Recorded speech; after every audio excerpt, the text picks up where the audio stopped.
Muy buenos días. En esta oportunidad vamos a tocar el tema, el marco conceptual para la información financiera. Para este trabajo hemos tomado en consideración la información publicada en el Ministerio de Economía y Finanzas, de las cuales hemos considerado de su documento del capítulo 1 al capítulo 4.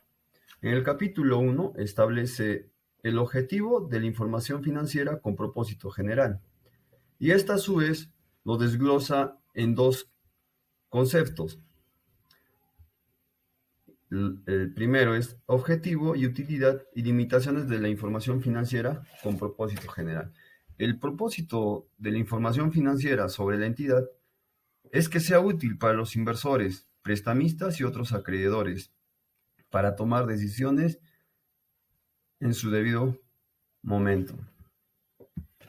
Por otro lado está la información sobre los recursos económicos, los derechos de los acreedores y los cambios en estos de la entidad que informa.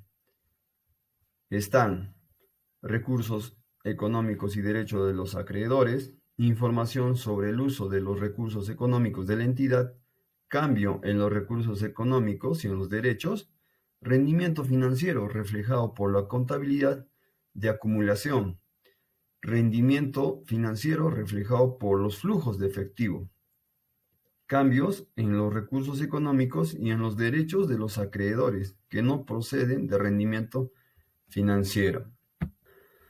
Dentro del objetivo 2 están las características cualitativas de la información financiera útil, y esta a su vez está considerando las características cualitativas de la información financiera útil y la restricción del costo sobre la información financiera útil.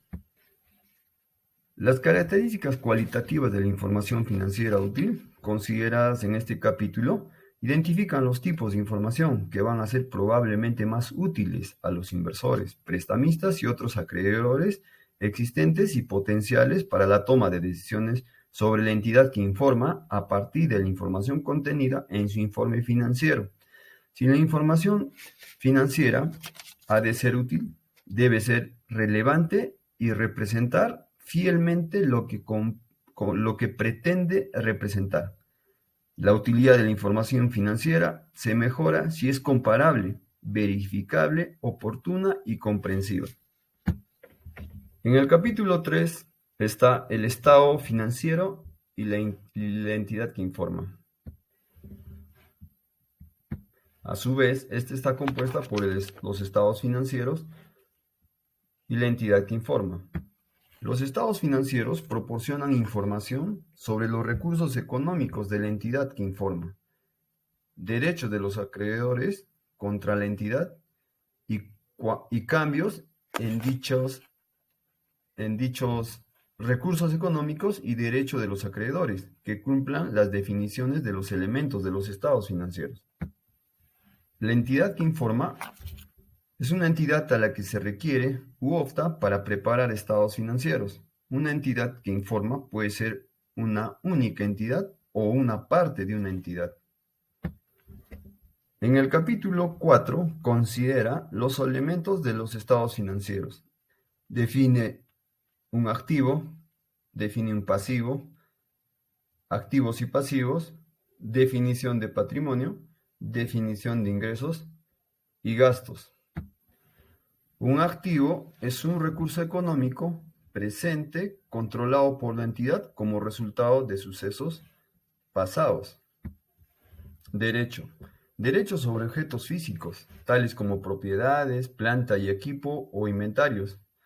Ejemplo de estos derechos son un derecho a usar un objeto físico o un derecho o beneficios procedentes del valor residual de un objeto arrendado. El recurso económico es un derecho que tiene el potencial de producir beneficios económicos. Para que este potencial exista, no es necesario que sea cierto, ni siquiera probable que el derecho vaya a producir beneficios económicos. Solo es necesario que el derecho exista en el momento ya y que en al menos una circunstancia produciría beneficios económicos para esa entidad, más allá de los disponibles para todas las partes. Un pasivo. Un pasivo es una obligación presente de la entidad de transferir un recurso económico como resultado de sucesos pasados, activos y pasivos. Una entidad una entidad de cuentas se selecciona para un activo o un pasivo al considerar cómo se aplicarán los criterios de reconocimiento y conceptos de medición a este activo o pasivo y a los ingresos y gastos relacionados. En algunas circunstancias pueden ser apropiados para seleccionar una unidad de cuenta para el reconocimiento y otra diferente para la medición.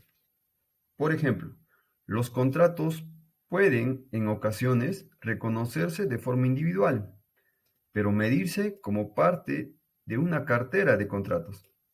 Para la presentación e información a revelar, puede ser necesario agregar o separar los activos, pasivos, ingresos y gastos en sus componentes.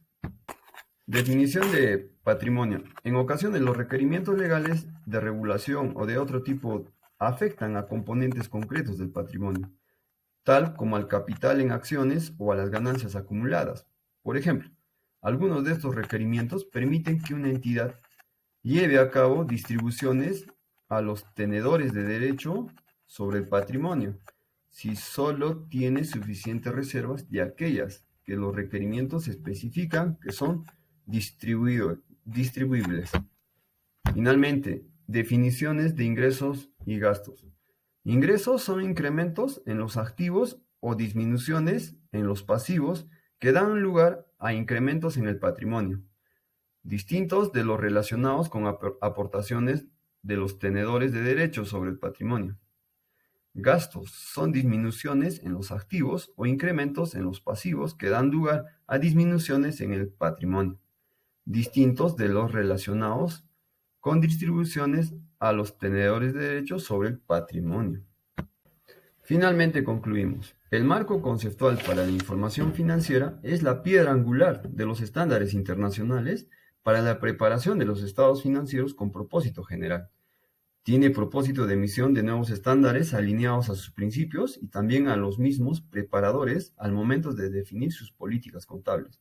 Pero tanto emisor como preparadores, pese a que el marco conceptual no es una norma, ni jerárquicamente está por encima de alguna de ellas, tienen presente como objetivo fundamental que la información financiera es útil para la toma de decisiones que parte de los inversionistas actuales y o potenciales, los acreedores y los prestamistas. Y este precepto se mantiene presente en todo momento en el proceso de elaboración de la información financiera.